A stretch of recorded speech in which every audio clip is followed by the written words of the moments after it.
Le masque sert à se protéger et à protéger les autres. Dans le cadre des précautions standards, il faut faire porter un masque à toute personne présentant des symptômes respiratoires de type toux ou expectoration. Et il faut porter un masque en cas de risque d'exposition par projection ou aérosolisation à un produit biologique d'origine humaine.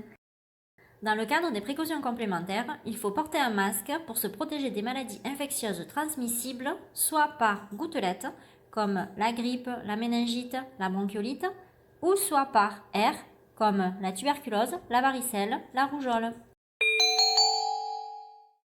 Le masque chirurgical, également appelé masque de soins ou masque anti-projection, il a un double objectif.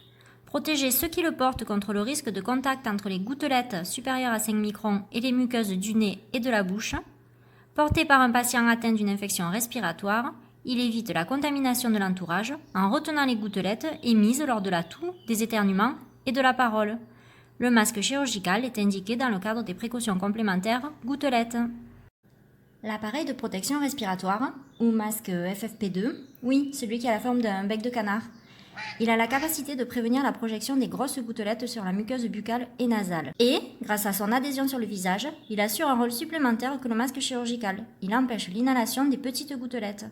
Il est indiqué dans le cadre des précautions complémentaires R, ainsi que pour tout geste médico-invasif ou des manœuvres au niveau de la sphère ORL, comme l'intubation, la kinérespie, etc.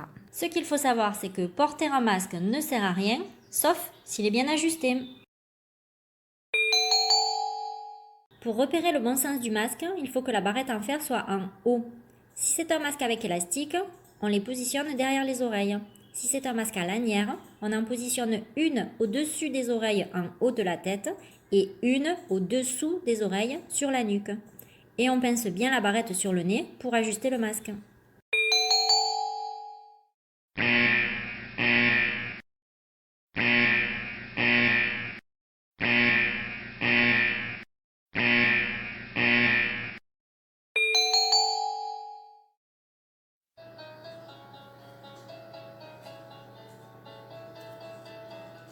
Une personne éternue alors que je porte mon masque. Les gouttelettes contaminantes restent sur le masque.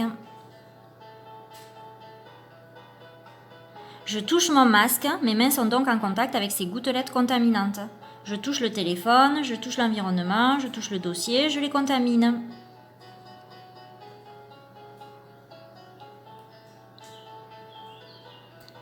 Je me touche le visage, je risque également de me contaminer.